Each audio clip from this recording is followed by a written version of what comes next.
বুঝলে? পুরী যাওয়ার জন্য ট্রেনের রিভিশনটা করেছিলে, সেটা ক্যান্সেল করে দাও।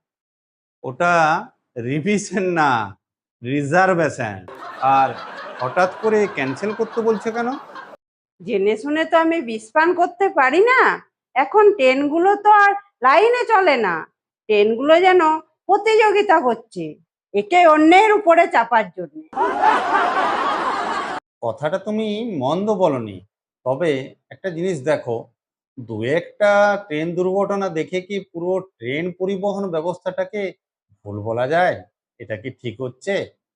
আর একটা কথা জেনে রাখো, আমাদের দেশের ট্রেন সিগন্যাল সিস্টেম সারা পৃথিবীর মধ্যে দীর্ঘতম ট্রেন সিগন্যাল সিস্টেম। এত ভালো সিগন্যাল সিস্টেম যে একটা ট্রেন আরেকটার উপরে চাপতেই ব্যস্ত। দুর্ঘটনা হতেই পারে। আমি এত কিছু জানি না, আমরা ট্রেনে যাব না, এটাই ফাইনাল। ট্রেনের জার্নি কত আরামদায়ক বলো তো? তুমি তো নিজেই আগে বলতে। যখন যেমন তখন তেমন। আর তুমি এমন ভাবে ট্রেনের পক্ষে কথা বলছো যেন তুমি রেলমন্ত্রী। কোনো কিছুর ভালোর ব্যাপারে বলার জন্য মন্ত্রী হতে হয়? জানতাম না, তোমার কাছেই শুনলাম। আর ভালো করতে হবে না, ভালো করে আলো জ্বেলে দিয়েছো।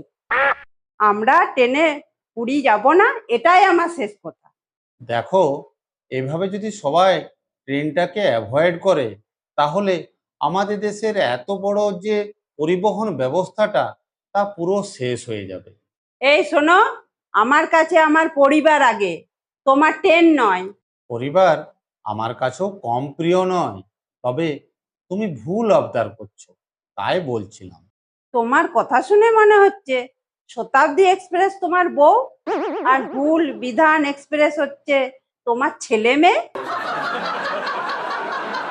তোমার মনের অবস্থা আমি বুঝতে পারছি, কিন্তু একবার ভেবে বলো তো, আমরা যদি বাসে যাই বা এরোপ্লেনে যাই, তাহলে কি দুর্ঘটনা হবে না?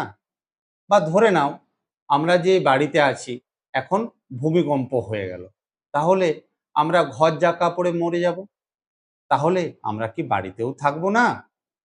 তাহলে আমরা ধরে নিলাম গাছের তলায় থাকবো। তাহলে গাছের তলায় যখন তুমি থাকবে, তখন হয়তো বজ্রপাতে মারা যাবে।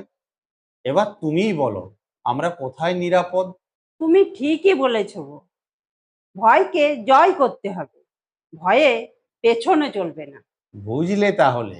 বিয়ের আগে আমার বান্ধবীরা বিয়ে কত খারাপ জিনিস অনেক কথা বলেছিল, আমি সেগুলো না শুনে তোমায় আমি বিয়ে করেছি।